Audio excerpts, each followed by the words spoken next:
Hello everybody, and welcome to Game 2 in this Best of 5 series. I'm your host, Big Blue Firebat. Once again, spawning as the Blue Terran, SlayerSBoxeR, Korean, ex-StarCraft 1, ex-Brood War player, one of the most famous players in Korea and in the world for Terran and StarCraft in general. When you say StarCraft, people will think BoxeR, and his opponent, spawning as the Red Zerg, is going to be LaLuSh, a Swedish player playing for Team Millennium, a relative newcomer to the pro StarCraft 2 scene, and we're going to see how they do on MLG's Metalopolis. Now, what is the difference, you ask, between the MLG version and the normal ladder version of Metalopolis? It is this tiny little neutral supply depot hanging out at the bottom of every ramp. What this does is it encourages people to not wall in Zerg players if they're Protoss or Terran. In fact, it completely disallows any type of early wall-in pressure, because Zerg players, when they're walled in, have a really hard time breaking out, and I guess the people that designed this map realize that discourages interesting and innovative play, because it was such an overwhelming and overpowering strategy that everybody was going for it. So they threw that supply depot in there to completely prevent anybody from walling off. And of course, later on, that supply depot can be destroyed by any player, allowing you to build on top of it or around it or whatever you have, whatever you want. And now we have LaLuSh. It's kind of stinging from the loss in the first game. We'll see how he handles the second game here, going for a fast expansion, able to scout his opponent right away with this Overlord, scouting the fact that they're in close air positions.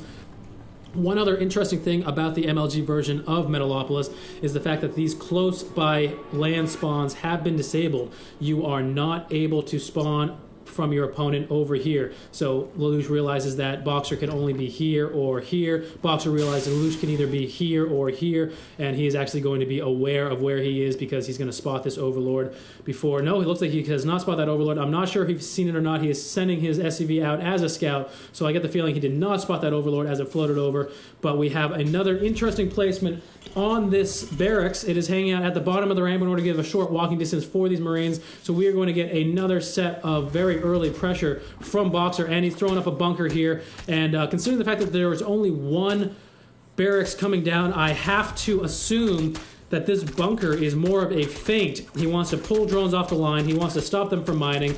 And I think he's just going to cancel this bunker as soon as it is about to die. Maybe get one drone kill from this Marine. That drone is getting all caught up on his other drones, and it looks like he's getting chased around, but I think he's going to escape. Other drones chasing this one Marine. He's going to an extractor to escape, and this SUV is going to run, this Marine's going to run, and the hatchery is going to go down with no casualties on either side.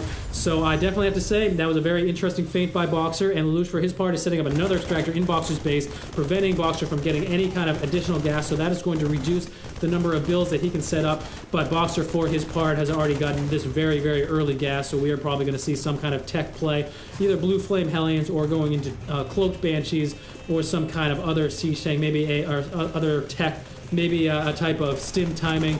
We will see. The loss of this other refinery is going to limit him, though, and LaLuSh realizes that if there are any Cloaked Banshees, there's going to be at most one, and it's going to come late. There are going to be very few chances for Ravens, and probably no chance for a ton of Blue Flame Hellion drops. So the whole point, I think, of this extractor was to limit BoxeR's options. But BoxeR, undeterred, he's going to take his command center here and not even bothering to bring a couple Marines down there. He is confident that LaLuSh is going to macro up, that he's going to go for his drones instead of his Zerglings, and it looks like he is guessing right. LaLuSh's Zergling speed is just now starting. In fact, he is setting himself into a very strong defensive posture. He is extremely worried about Hellions right now. This is basically the solid Hellion defense right here, stopping Hellions from going up here, and if they run up the ramp, they are forced to take a ton of hits from that Spine Crawler, which do a ton of damage to Hellions. But Hellions are coming out anyway, and they're rallied over. We got two coming at a time, courtesy of that reactor, and now we got this command center almost finished. There's going to be an SCV transfer fairly soon, and we got two Hellions going out for BoxeR to do some damage, see what they can do. Two Hellions are already out, so we got 4 Hellions on the field, getting ready to have some fun. Stim pack is on the way, and more reactors going down for this factory. Another barracks being attached to this reactor, and I think we're going to see Hellions into tons of Marines. Or maybe just Marine Hellion this entire game. Let's see what happens. It's kind of surprising to see the reactor going down in the factory, considering there's no Blue Flame set up. But running up the ramp, these Hellions are going to go get a ton of pokes from that Spine Crawler, but they are in the base now. Bailey Nest coming down, and drones getting roasted away. Good defense by the Queen.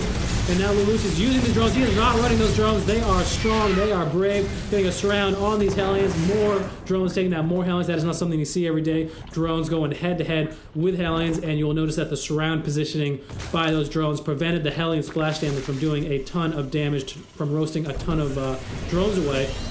So LaLuSh able to get out of that, only losing 2 drones and killing 4 Hellions, which is a great little trade. And now we have tons of Marines coming out. Oh, I see the reason for that reactor. He switched it with another barracks. Smart play. We got a tech lab coming down for that factory, so I expect we are going to see Marine Siege Tank, the same strategy that served him so well on Xel'Naga Caverns in the last game.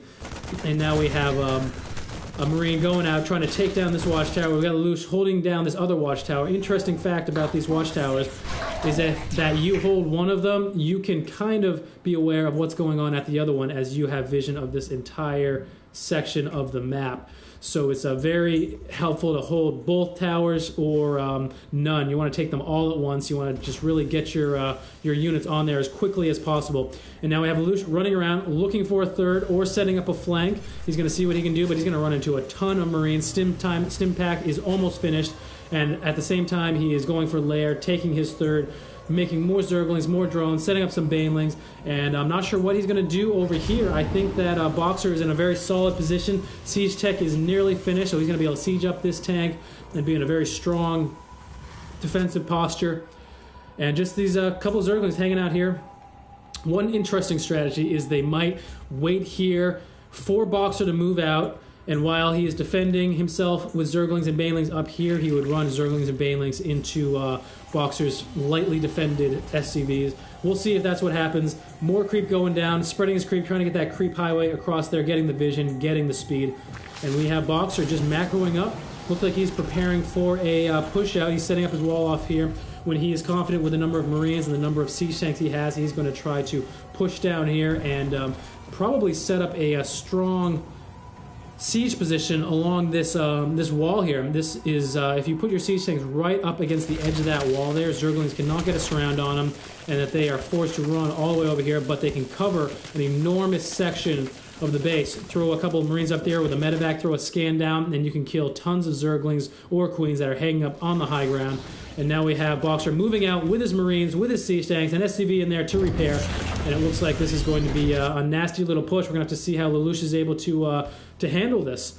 He's pushing into the creep, a couple of forward spine crawlers, but I don't suspect that they're going to do any good, as throwing a couple of siege tanks down right at the edge of the right at the edge of them is going to allow him to bombard them without any damage to himself, and even getting a little bit of splash damage on that creep tumor. If that one more hit kills that creep tumor and this one over here, it looks like these spine crawlers are forced to fall back, and BoxeR moving up a little bit too much with his Marines, unseating at just the wrong time. Banelings and Zerglings running in, but a lot of those Banelings getting wasted on the tanks. While those tanks went down, they were not worth the trade in the Banelings. Another siege tank hanging out over here, raining down death and fire, and now most of these Marines are still alive, and BoxeR is going to move up, throw down another scan, take out these creep tumors. BoxeR is valuing the destruction of these creep tumors very highly, as he should. Destroying creep is one of the most effective things you can do against the Zerg, and one of the most annoying things you can do to the Zerg. Now we have Banelings and Zerglings running in. These siege tanks once again unsieged at just the wrong time. Zerglings getting a huge round, but all of the Banelings wasted on that siege tank. Though those Banelings could have been used on the Marines as they were surrounded by Zerg units, and that was just, I have to say, that was not cost effective, as there was another army coming out. Those Marines may have been lost, but there are more siege tanks coming in. One nice thing about LaLuSh's positioning is look at these overlords. They are placed in a perfect position in order to catch any drops that might be coming out. And now we have Marines, we have siege tanks. They're setting up another siege line, and I am expecting BoxeR to go with the slow choke out type of play that he did last time. LaLuSh has a lot of extra bases that he can expand to, but if there is constant pressure from BoxeR pushing down this this highway, this side of his map, I'm not sure if LaLuSh is going to be able to do much of anything. However, he's looking for a counterattack. He has decided to not engage this army directly, running all of these Zerglings around. He's got a couple of token Zerglings over here as a scout, and he's got his third base up and running, going into his Mutatech. He's got his Spire out, 9 Mutas coming into the field. and he's going to try to be pesky with them, going to try to get some harassment going, some dropships coming down for BoxeR, and he's going to try to get, I expect, some draw play, or simply use the medevacs to support these Marines and siege tanks, but no, we have a drop of 8 Marines going up on the high ground. This is exactly what I was talking about. Siege tanks on the low ground, covering these Marines. They can run, they can stim, run in, do some damage, run back to the Marines, hanging on the low ground, but BoxeR is now distracted. A ton of bailing in his mineral line, but a lot of them were destroyed by this bunker running around the wrong way. They should have gone in, killed these SUVs, and completely suicided themselves on that, but now we got Zerglings attacking this bunker, and we got Bailings hanging out in the mineral line, killing all those SCVs, and what are they going to do? Bailings getting hit by a siege tank blast, but destroying that command center. That was huge.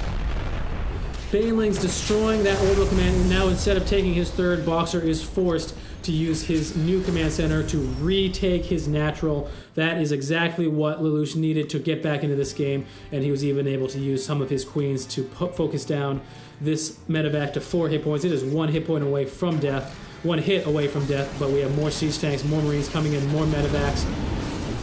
BoxeR is ready to do some more damage, and LaLuSh, for his part, has Marines, or has a Mutalisks, Zerglings, and Banelings, and he's going to try to force these Marines away from his base, taking down that medevac, but these Marines on the low ground doing a lot of damage. These siege tanks, unfortunately, utterly useless against those Mutalisks, but the Zerglings and Banelings not able to get anywhere near, and this is a very, very tough line to break.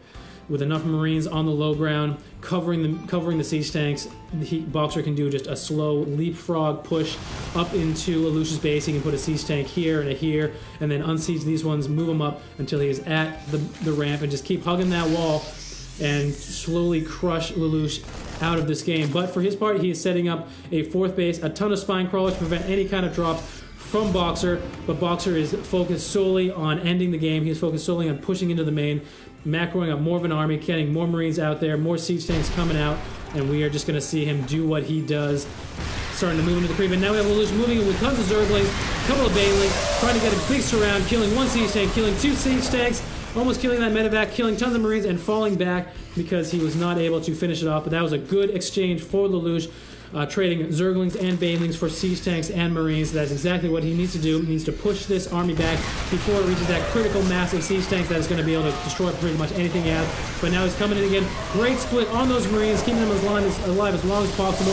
But there are so many Zerglings, so many Banelings, and killing all of this army. Poor BoxeR, and he is forced to GG. LaLuSh was able to push him back down the highway on Metalopolis, get the momentum that he needed back in his favor, and BoxeR knew that he would not be able to reinforce in time. All these Mutalisks, all of these Zerglings would be able to push into his base and just completely take him out of this game. Wow, excellent game. See you at Game 3.